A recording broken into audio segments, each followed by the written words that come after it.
그의 아들에게는 내가 한 지파를 주어서 내가 거기에 내 이름을 두고자 하여 택한 성읍 예루살렘에서 내 종 다윗이 항상 내 앞에 등불을 가지고 있게 하리라. 아멘. 세상의 왕들은 계속해서 끊임없이 변해갑니다. 그리고 세상의 가치관도 문화들도 계속 변해가요. 영원한 것이 없다라는 거예요. 이러한 풍파와 같은 빠르게 변화해가는 그런 세상 속에서 성도가 그것에 집중되어 있다면 성도들도 끊임없이 흔들릴 수밖에 없다라는 겁니다. 우리는 계속해서 변하는 세상 가운데서도 영원히 변하지 않는 하늘 보좌에 앉으신 그 하나님이 우리의 왕 되심을 기억하실 때 견고하게 주님의 반석 위에 설 줄을 믿습니다. 제가 이 얘기를 왜 하냐면 물론 지금 말씀드린 것은 세상 왕, 세상 정부, 세상 대통령, 그리고 세상의 이념들을 말씀을 드렸지만 어제 한 성도하고 통화를 하면서 느끼게 된 거는 뭐냐면요, 성도의 삶이 너무 힘들다라는 거죠. 하나님의 뜻대로 살고 싶고 주님의 마음에 쏙 들었으면 좋겠는데 그렇지 못한 우리의 현실을 보면서 너무나 괴로운 거예요. 그게 너무 탄식이 오니까 어떻게 인식하냐면 세월호 사건이 너무나 끔찍하잖아요. 그리고 여러 가지 재난들이 너무나 끔찍한데도 불구하고 차라리 그런 것들이 크게 대수롭지 않게 느껴질 만큼 내가 너무나 괴롭다라고 여겨질 만큼의 탄식이 있을 수 있다는 거예요. 이것은 그냥 단지 율법주의로 인해서 내가 하나님의 뜻대로 살지 못하면 하나님께서 나를 싫어하실 거야, 나에게 벌 내리실 거야 라는 두려움이 아니라 여호와께서 주시는 근심, 고린도 후서 7장이죠. 거기서 주께서 주시는 근심, 하나님의 뜻대로 나아가지 못함에 인해서 탄식하는 모습, 그렇게 생각하시면 될 거예요. 그러면서 당연히 그러한 고백들 가운데서 나타나는 고백이 뭐냐면 마라나타라는 신앙이 오겠죠. 주여 오시옵소서. 내가 지금 더 주님 앞으로 나아가고 싶은데 여전히 내 삶은 제자리에 머무는 것 같아서 너무나 괴로운 거죠. 그렇지만 우리 하나님께서는 반드시 오셔서 나를 완전하게 구원해 내시고 나를 오직 주님의 뜻대로 지어져 갈 수 있도록 만들어 내실 것이다 라는 소망을 갖게 됩니다. 물론 그것이 주님께서 역사적으로 재림만을 생각을 한다면 우리는 세대주의자들하고 크게 다를 바 없게 돼요. 물론 주님께서 재림하시는 것을 기대하지만 더 선행되어야 될 것은 뭐냐면 지금 이 시간에 그 주님이 우리 가운데 다시 한번 와달라고 고백할 수 있게 되어야 된다는 거예요. 그게 뭐냐면 우리가 오늘 말씀을 보면서도 세상의 가치관이나 여기에 많이 휩싸여서 괴롭고 힘들 수가 있지만 오늘 말씀을 통해서 내가 주의 말씀으로 위로를 받고 세상에 매여 있는 것이 아니라 하늘 차원의 하나님을 이해하고자 합니다라는 그 고백도 마라나타의 고백과 동일한 고백이라는 거예요. 그러니까 단지 몇 년 후에 주님이 오시겠지? 단지 기다리는 것에 그치는 것이 아니라 오늘 내 삶도 굉장히 가치가 있겠죠. 만약에 거기에만 역사적 종말에만 매여 있다면 지금 이 시간은 굉장히 중요하지 않은 시간처럼 돼버려요. 학교 다닐 때 고등학생들이 D-Day라고 하잖아요. D-Day. 그 D-Day는 뭐예요? 수능날이잖아요. 수능날만 바라보면서 준비를 합니다. 그러다 보니까 수능날은 굉장히 뜻있는 날인데 수능을 준비하는 날은 그 날을 위해서 그냥 허비하는 날밖에 안 된다는 거예요. 근데 성도는 그런 시간관이 아니에요. 그날을 바라보지만 오늘도 그날을 살고 있다는 것을 기억하는 자, 이것이 바로 성도라는 겁니다. 우리는 수많은 왕들, 그리고 열왕기서를 통해서 수많은 왕들이 왕좌가 변하는 것을 열왕기서를 통해서 보게 되는데요. 그럴 때마다 이스라엘 백성들의 마음이 어땠을까요? 자기가 정말로 좋아하고 의지했었던 왕이 폐위가 되고 죽고 또 다시 쿠데타가 일어나거나 아니면 개혁이 일어나서 또 다른 왕이 서게 돼요. 그럼 그 왕을 바라보면서 소망이 끊어지죠. 근데 또 그 왕을 지지했었던 사람들은 또 기쁨의 감격을 금치 못합니다. 그렇지만 그 왕들은 계속해서 바뀌어가요. 제가 나눠드린 프린트물에도 수많은 왕들이 있죠. 남유다에는 20명의 왕들이 있었고 북이스라엘은 19명의 왕들이 있었어요. 이 왕들이 계속 바뀌는 것을 보면서 구약의 이스라엘 백성들은 너무나 마음이 아팠을 거예요. 이제 이 왕이 죽으면 어떡하지? 요시야 왕이라는, 그리고 우시야 왕이라는 백성들에게 큰 지지를 받고 그리고 권력이 굉장히 강했었던 왕이 있었습니다. 그런 왕이 폐위가 될 때마다 이 사람들은 억장이 무너지는 듯한 느낌을 받았을 겁니다. 그렇지만 성경은 이렇게 얘기하고 있어요. 그렇게 억장이 무너지고 좌절하는 것이 성도의 삶이 아니라 바로 영원히 변치 않는, 세상의 수많은 왕들은 왕좌가 변하지만 영원히 변치 않는 그 왕의 자리, 그 왕의 자리에 앉아 계신 하나님을 바라봐라. 그분은 영원토록 우리와 함께한다라는 것을 말씀하고 있습니다. 천지는 없어지려니와 주는 영존하시겠고 주의 연대는 무궁하리라. 세상은 다 변해요. 옷과 같이 낡아 없어지겠지만 하나님의 보좌는 영원토록 견고할 것이라고 말씀을 하십니다. 이사야서를 보면 6장 1절에 이런 말씀이 나옵니다. 우시야 왕이 죽던 해에, 이거를 그냥 무심코 넘어갈 수도 있겠지만 이 말씀을 깊이 있게 묵상을 해보시면 우시야 왕이 죽던 해에, 그러니까 이스라엘 백성들의 마음이 어떻겠어요? 아, 그 우시야 왕도 죽는구나, 이제 끝났다라고 생각할 텐데 이사야서는 그 뒤에 이렇게 기록하고 있습니다. 주께서 높이 들린 보좌에 앉아 계셨다. 네. 그러니까 우리는 이 세상의 왕들이 폐위되는 것에는 집중이 되는데 하나님이 영존하시고 늘 그의 연대는 무궁하다라는 것은 잊고 지낼 때가 많다라는 거예요. 그래서 이사야서에서는 너희들 지금 세상의 왕은 쓰러지지만 그래도 초점을 돌려라. 어디? 영원히 함께 하셨던 그 왕, 폐위당하지도 않고 늘 견고한 그 왕이 바로 우리 하나님이다라는 것을 말씀하고 계십니다. 열왕기상의 구조를 좀 살펴보면서 계속해서 개관을 했으면 좋겠는데요. 크게 두 부분으로 나누어집니다. 전반부는 1장에서 11장까지의 내용이에요. 그 내용은 통일 왕국이 세워지는 내용이에요. 솔로몬이 왕으로 등극하면서 이스라엘 나라를 견고하게 만듭니다.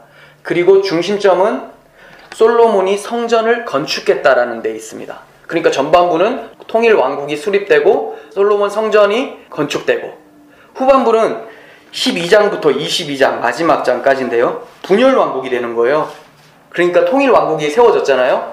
그런데 이후에 이 나라가 두 나라로 나누어집니다. 분열 왕국. 그리고 그 가운데 중심점은 엘리야라는 선지자가 등장을 하면서 계속해서 하나님의 말씀을 예언을 하고 또 선포를 합니다. 이 부분이 바로 후반부의 내용이에요. 앞부분은 느낌이 밝죠. 낮과 같아요. 그런데 뒷부분, 후반부는 밤과 같은 느낌을 줍니다. 그러니까 솔로몬은 멋지게 등극을 했지만 결국 그 말년은 타락으로 끝나고 분열 왕국이 되더라, 이런 내용이에요. 모든 인류의 역사는 항상 밤으로 향하게 됩니다. 그것은 왜 그러냐면 하나님께서 모든 사람들에게 그 사람들 자체에게 소망을 빼앗아 버리는 거예요. 그리고 새로운 소망을 주신다라는 거죠. 바로 하나님이라는 소망이에요. 그러니까 모든 인류는 밤으로 향해 가지만 하나님이라는 소망은 그 밤을 낮으로 이동시키는 일을 하시는 분이세요. 그래서 우리가 창세기 기사를 봐도 1장에서 저녁이 되고 아침이 되니 이는 첫째 날이다, 이렇게 얘기를 하잖아요.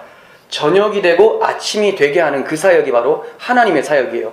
모든 인간들은 처음에 밤으로부터 시작이 돼요. 그렇지만 하나님께서는 결국 낮으로 바꾸어 버리겠다. 흑암과 같은 자들 가운데 하나님께서 그 빛을 허락해 주시겠다라는 것을 시작이 돼요. 그리고 저녁이 되고 아침이 되니 이는 첫째 날이다 라고 하잖아요. 날, 이 요미라는 단어를 쓰는데 이 요미라는 단어가 하나님의 일하시는 시간을 얘기하는 거예요. 단지 월, 화, 수, 창조기사가 첫째 날, 둘째 날 이렇게 나오잖아요. 월, 화, 수, 목 이런 식으로 요일만을 얘기하는 것이 아니라 진짜 초점은 뭐냐면 이게 첫 번째 하나님께서 일하시는 사역이야. 그러니까 첫째 날을 통해서 구원을 설명하는 거죠. 저녁이 되고 아침이 되니. 예전에 제가 설명을 해드렸는데 첫째 날에 흑암 가운데서 빛이 비치죠. 그래서 어둠이 물러가요. 이런 것처럼 하나님께서 구원을 일으키겠다.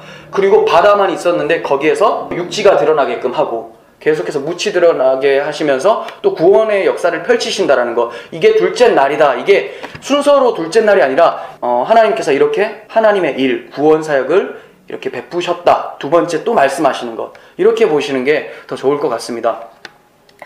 하나님의 시간, 이 날이라는 것은 우리를 밤에서 낮으로 바꾸어내시는 능력이 있는 시간인 것입니다. 열왕기상의 시작은 다윗 왕이 죽는 것으로부터 시작이 돼요. 그리고 나서 그의 아들 솔로몬이 왕위에 올라서 성전을 건축을 하지만 결국은 그의 말년에 가서 타락해서 그 아들, 솔로몬의 아들 르호보암 때에 나라가 두 개로 나뉘어져 버려요. 남유다는 아비암이라는 왕에서부터 여호사밧 왕까지, 그리고 북이스라엘은 여로보암 1세로부터 시작돼서 8대인 아하시아 왕까지 역사를 기록하고 있습니다. 열왕기서는 역사서입니다. 근데 단순한 그냥 세계사를 말하는 게 아니에요. 그냥 이스라엘 역사만을 말하는 것도 아니고 이 이스라엘 역사를 통해서 하나님께서 무엇을 말씀하고자 하셨냐면 하나님의 구원의 역사를 설명하는 책이라는 거예요. 구원의 역사. 인류의 시조가 타락한 현장에서부터 하나님께서 말씀하시죠. 여자의 후손, 그리고 뱀의 후손, 이렇게 나누어지게 될 것이다. 그렇지만 반드시 여자의 후손이 이기게 될 것이다 라는 것을 말씀하셨어요. 우리는 역사서를 통해서 이 두 줄기가 서로 원수가 되게 한다라는 그 하나님의 말씀을 기억하시면서 이 두 줄기가 대적하고 서로 싸우는 것을 볼 수 있어야만 합니다. 지금 우리는 이스라엘의 역사를 공부하는 것도 아니고 단지 세계사가 어떻게 흘러갔는지를 배우는 것도 아닙니다. 하나님께서 하나님의 백성을 어떻게 찾아오셨고 어떻게 만나주셨는가를 설명하는 책이라는 거예요. 솔로몬의 출발은 참 좋았습니다. 그렇지만 마지막은 이방 신들을 섬기는 데까지 너무나 타락하게 되었어요. 그 이유가 무엇인가? 여러분도 잘 아시겠지만 솔로몬이 첩을 많이 두었죠. 그리고 아내를 너무나 많이 두었습니다. 성경에서는 후궁이 700명이고 첩이 300명이다 라고 얘기를 합니다. 그런데 이 첩들과 후궁들, 아내들이 솔로몬의 마음을 돌이키게 만들었다라고 설명을 해요. 11장 3절에 보시면 그의 여인들이 왕의 마음을 돌아서게 하였다. 돌아서게 하였다. 그러면 어딘가에는 고정이 되어 있었는데 돌아섰다라는 거잖아요.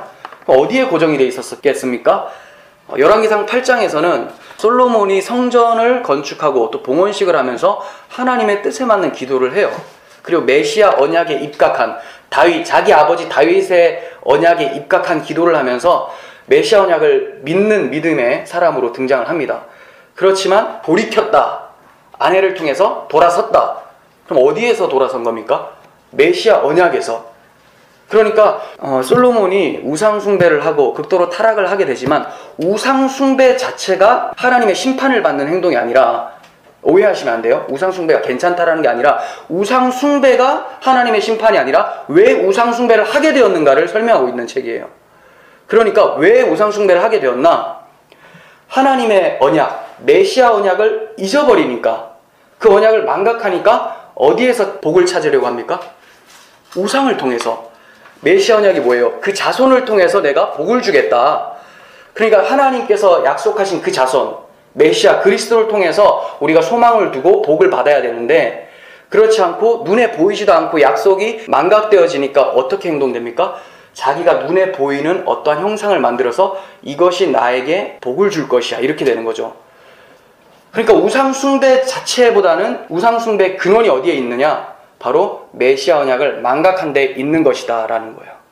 많은 사람들이 도덕적으로 타락을 합니다. 교회가 많이 타락해요. 그러니까 도덕적으로 타락하면 하나님의 진노를 받습니다 라고 하는데, 도덕적으로 타락해서 하나님의 진노를 받는 것이 아니라 왜 도덕적으로 타락했는지를 생각해 보시라는 거예요. 하나님의 언약, 메시아 언약, 복음을 잊어버리니까 자기 멋대로 살게 되죠. 마치 사사기와 같이 그때 왕이 없으므로 각기 자기의 소견에 옳은 대로 행하였더라. 이 모습으로 걸어가니까, 그러니까 결국은 복음을 믿지 않으니까, 예수를 믿지 않으니까 이들이 타락하게 된 거고, 하나님은 그것을 심판하는 거예요. 그러니까 믿지 않는 것을 심판하는 거죠. 이가 다시 돌아오려면 우상숭배를 그치는 것이 문제가 아니라 메시아 언약을 다시 듣고 가슴에 새기는 게 먼저라는 거예요. 그럴 때 우상숭배는 당연히 처리가 되겠죠. 히스기야 왕이나 요시야 왕이 등극하면서 바로 우상을 철거했었던 것처럼, 그것은 메시아 언약을 그들이 기억했기 때문에 그럴 수가 있게 됐던 거예요. 솔로몬은 이렇게 이방 나라의 아내들을 통해서 하나님을 향한 마음이 돌아서게 됩니다. 이것을 성경에서는 뱀이 그 간계로 하와를 미혹한 것과 같다라고 고린도 후서 11장 3절에서 말씀을 하고 계세요.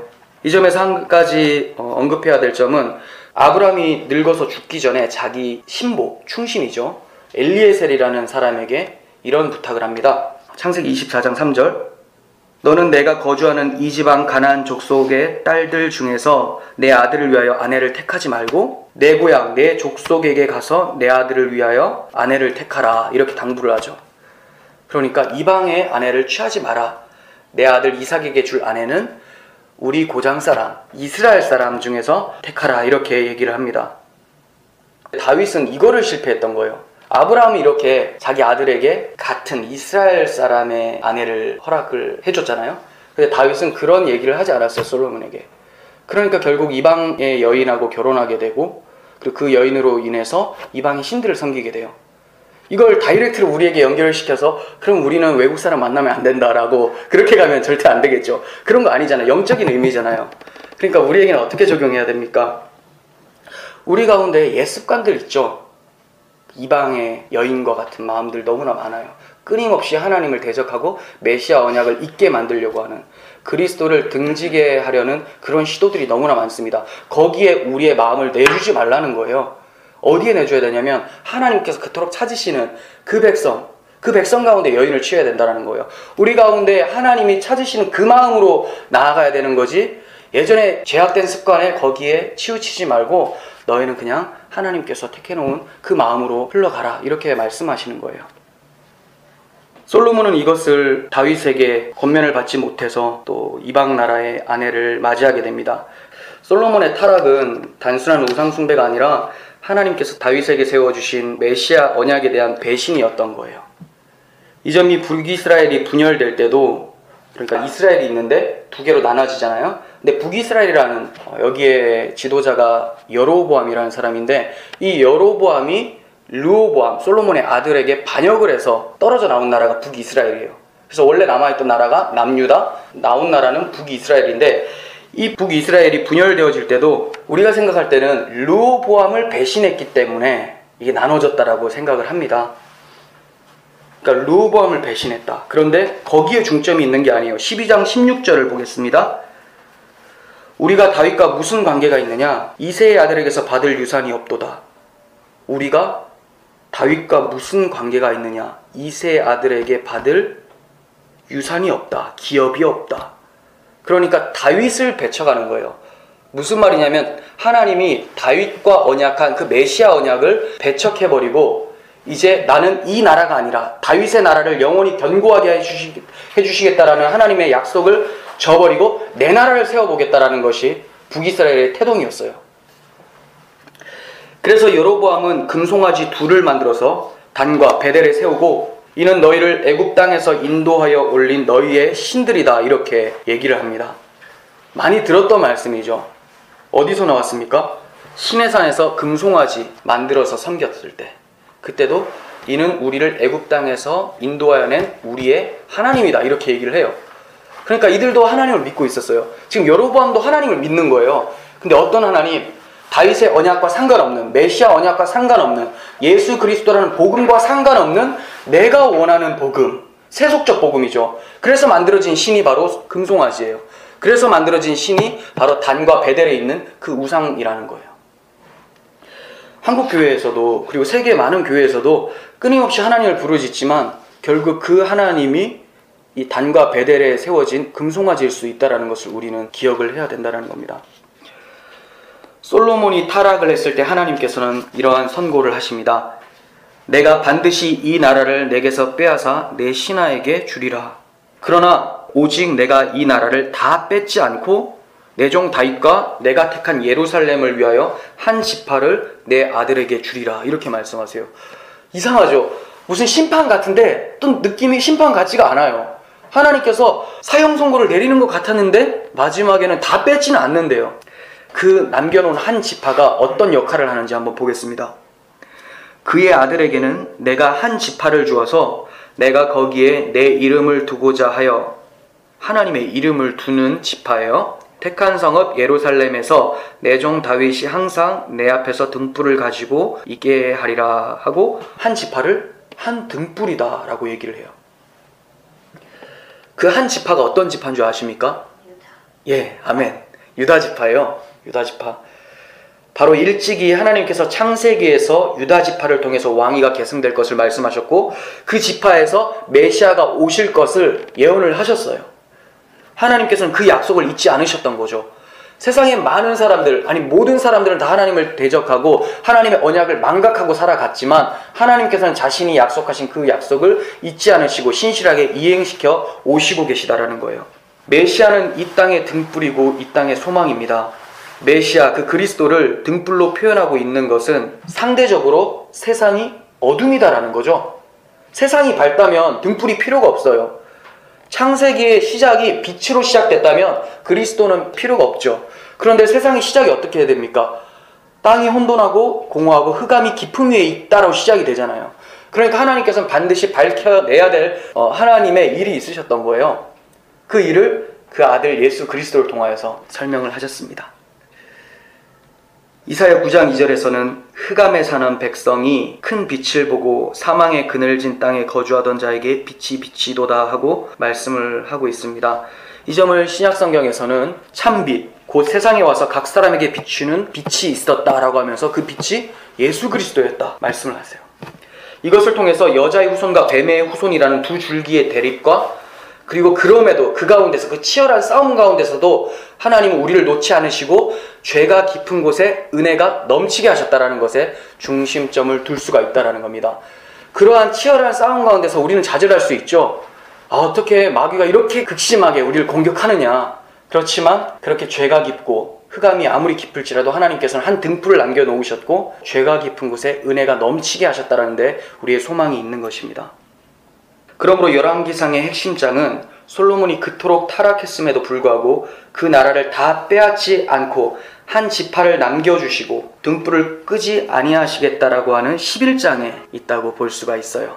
11장. 얼핏 보면 심판장 같았지만 그것이 바로 소망의 장이죠. 노아의 홍수 때도 말씀을 드렸죠. 노아의 홍수가 단지 노아의 심판이다라고, 홍수 심판이다라고 말씀하시지만 성도는 다른 시각을 가질 수 있어야 돼요.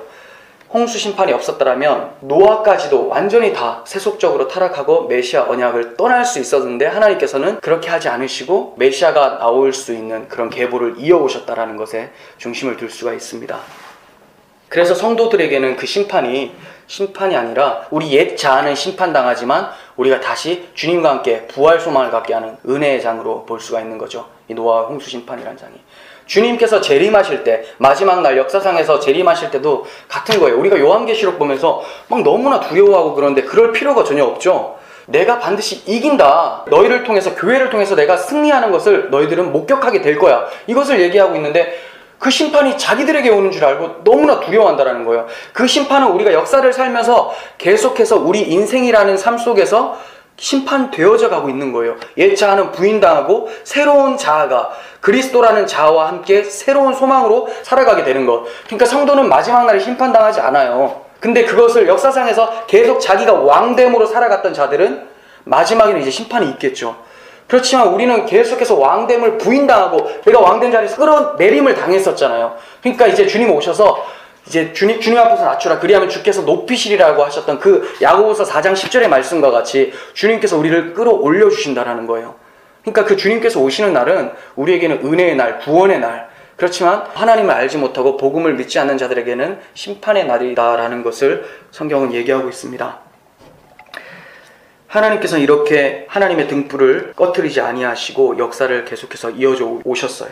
이사야 선지자는 상한 갈대를 꺾지 아니하며 꺼져가는 등불을 끄지 아니하고 진실로 정의를 시행할 것이며 라고 말씀을 하고 있는데, 이처럼 우리 인간들의 모습은 상한 갈대와 같은 모습, 꺼져가는 등불, 풍전등화 같은 그 모습, 바람 앞에 등불과 같이 막 꺼지기 직전인 거죠. 그렇지만 어떻게 해요? 꺼지지 않았다라는 데 초점이 있어요. 그래서 제가 오늘 설교의 제목도 꺼져가는 등불, 그러나 꺼지지 않느니라고 정한 이유도 그래서입니다. 우리가 성도는 여기서 죽는구나, 여기서 끝장나는구나 이렇게 느껴지죠. 그렇지만 그것이 끝이 아니라 반드시 하나님께서는 완전히 끄지 않고 그 소망의 등불을 잃지 않고 하나님의 나라까지 인도하신다라는 복음의 메시지를 우리에게 말씀하고 계십니다. 하나님께서는 상한 갈대도 꺾지 않으시고 꺼져가는 등불도 끄지 않으셨어요. 그것은 언약을 지키시고 하나님의 구원 계획을 성취하기 위해서 하나님의 신실하심, 하나님의 사랑하심이라는 하나님의 속성들을 마음껏 나타내고 계셨다라는 거예요. 그렇기 때문에 우리는 열왕기상을 통해서 하나님께서 다윗에게 세워주셨던 메시아 언약, 즉 그 왕위를 폐하지 않으시고 영원히 견고하게 해주겠다라고 하신 다윗 언약과 다윗의 왕위가 강조되고 있는 것을 발견할 수가 있습니다. 이것은 누가복음 1장 32절에서 성취가 되고 있는데요. 주 하나님께서 그 조상 다윗의 왕위를 그에게 주시리니 영원히 야곱의 집을 왕으로 다스릴 것이며 그 나라가 무궁하리라 하고 예수 그리스도를 통해서 성취될 것을 말씀하고 계십니다. 솔로몬이 건축한 성전은 하나님의 경고하신 대로 무너져 버렸습니다.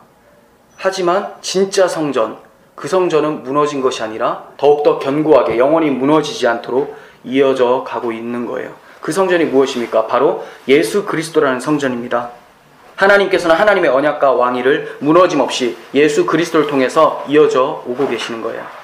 그러므로 모세오경의 중심 인물이 제사장이잖아요. 제사장이라면 역사서의 핵심의 인물은 왕이에요, 왕. 그리고 앞으로 우리가 배우게 될 선지서의 핵심 인물은 선지자죠. 예, 성경을 통해서 하나님께서는 그리스도의 세 직분, 제사장, 왕, 선지자의 직분을 이렇게 나타내고 계시는 거예요. 특히 오늘 열왕기상을 통해서 왕위, 왕을 강조하는 것을 볼 수가 있습니다. 다윗은 죽기 전에 솔로몬에게 이러한 유언을 합니다. 2장 4절, 마음을 다하고 성품을 다하여 진실이 내 앞에서 행하면 이스라엘 왕위에 오를 사람이 내게서 끊어지지 아니하리라. 끊어지지 않을 것이다. 마음을 다하고 성품을 다하고 진실이 하나님 앞에 행하면. 솔로몬도 처음에는 이 유언을 기억하면서 거룩하게 하나님의 뜻에 맞는 기도를 합니다. 성전 봉헌식 때 기도를 하는데 보겠습니다. 8장 25절 바른 성경 역본인데요. 이제 여호와 이스라엘의 하나님이시여 주께서는 주님의 종인 제 아비 다윗에게 말씀하신 것을 지키소서. 주께서는 만일 내 아들들이 그들의 길을 조심하여 내가 내 앞에서 행한 것과 같이 내 앞에서 행한다면 내 앞에서 이스라엘의 보좌 위에 앉을 이가 내게서 결코 끊어지지 않을 것이다 라고, 그러면서 이렇게 솔로몬이 기도한 것을 보았는데요. 이에 하나님께서 이러한 대답을 하십니다. 9장 5절에서 내가 내 아비 다윗에게 내게 이스라엘의 보좌에 앉을 후손이 결코 끊어지지 않을 것이다 라고 약속한 대로 이스라엘을 다스릴 내 왕자를 영원히 견고하게 할 것이다, 이렇게 약속을 해주셨어요. 그런데 이 왕위가 폐하해지잖아요. 왜 그렇습니까? 솔로몬이 하나님께 마음을 다하고 성품을 다해서 하나님을 섬기지 못했다라는 거죠.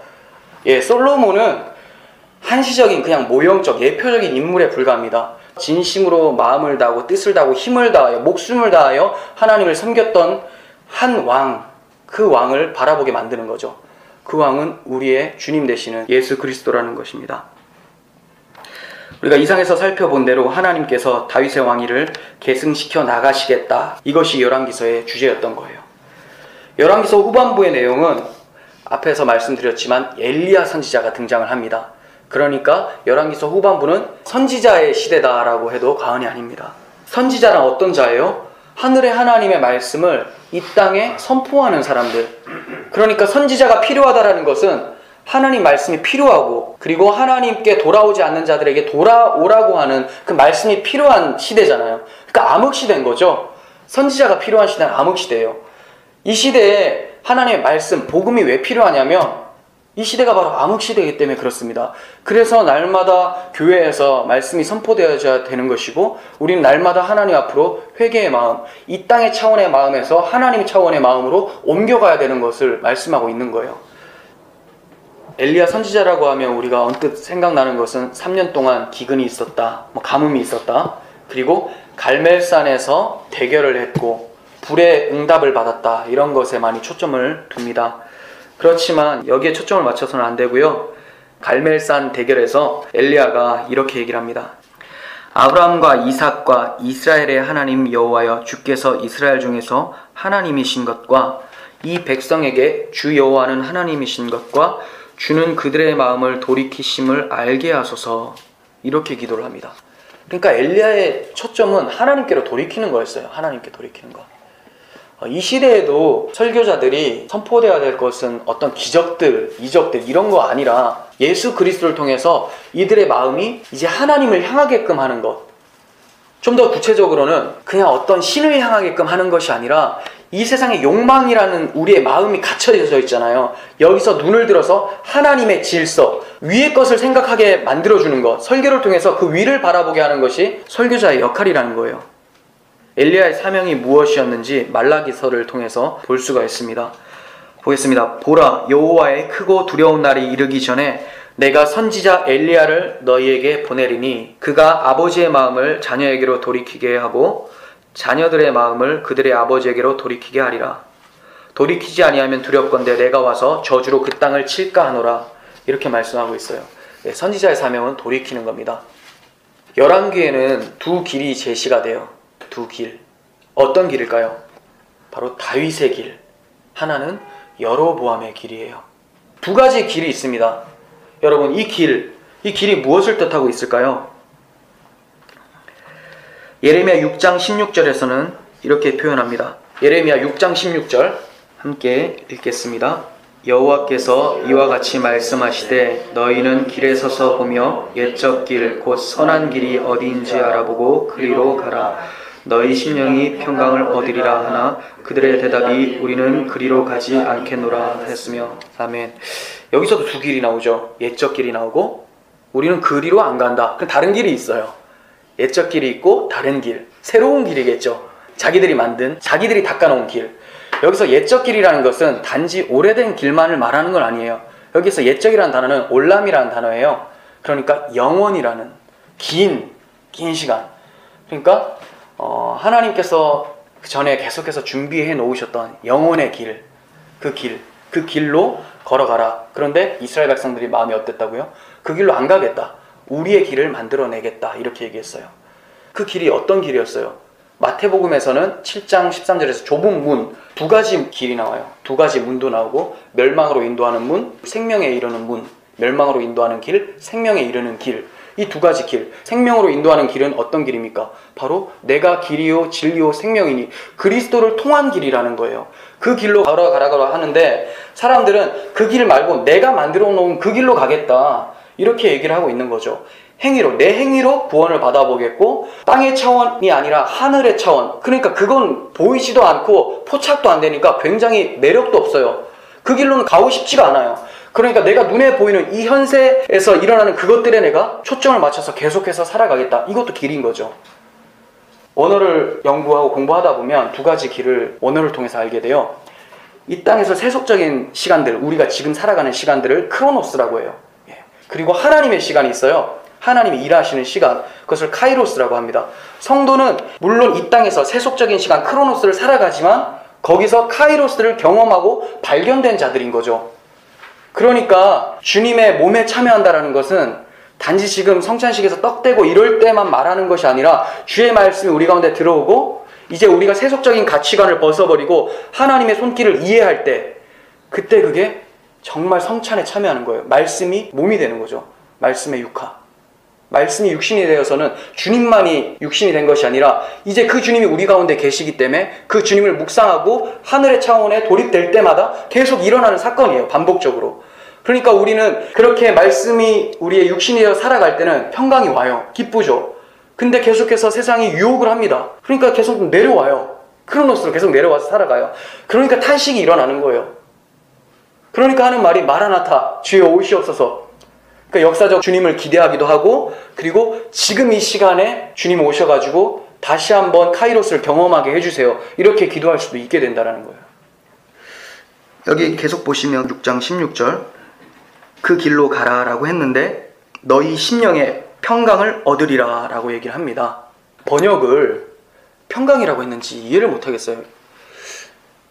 이게 평강이라는 단어가 아니라 이게 마르고아라는 단어인데 쉼이라는 거예요. 휴식. 그럼 더 확실하게 보이잖아요. 그 길로 가라. 그 길에는 쉼이 있을 것이다. 수고하고 무거운 짐진 자들아 다 내게로 와라. 내가 너를 쉬게 하겠다. 그리스도 안에서 참 안식을 주겠다라는 것인데 여기서 평강으로 번역을 해버리니까 또 다른 걸로 우리가 또 오해를 할 수 있게 된다는 거예요. 그 길, 옛적 길, 바로 영원하신 예수 그리스도의 그 길, 진리의 길로 걸어가는 우리가 되었으면 좋겠습니다. 이스라엘의 수많은 왕들은 그 자리가 변하고 또 처음에는 잘 출발했지만 마지막은 하나님을 떠나는 모습으로 계속해서 열왕기상이 펼쳐집니다. 왜 이렇게 하나님께서 이러한 죄악들을 폭로시키느냐? 이러한 사건들을 보면서 우리가 떠올리는 말씀은 홍수심판 직후에 하나님께서 하셨던 말씀, 그리고 다윗의 고백을 통해서 볼 수가 있는데 이렇습니다. 창세기 8장 21절에 사람의 마음이 계획하는 바가 어려서부터 악함이라. 우리의 시작이 이랬다라는 거예요. 그리고 다윗의 고백, 내가 죄악 중에 출생하였으며 모친이 죄 중에서 나를 잉태하였습니다. 우리의 처음 자리가 바로 티끌이라는 것입니다. 그러기에 우리의 소망이 우리 자신이 될 수가 없고 예수 그리스도가 될 수밖에 없음을 설명하고 있습니다. 여러분 정리하겠습니다. 우리가 이러한 열왕기서를 살펴봄으로써 구약의 역사서들을 통해서 죄악된 세상을 비추는 한 등불을 발견해야 되는 거예요. 그 등불은 바로 우리의 소망, 우리의 주님 예수 그리스도라는 것을 설명하고 있습니다. 그 주님, 그 등불을 우리가 취해야 되고 또 만나야 될 줄을 믿습니다. 또 하나가 있습니다.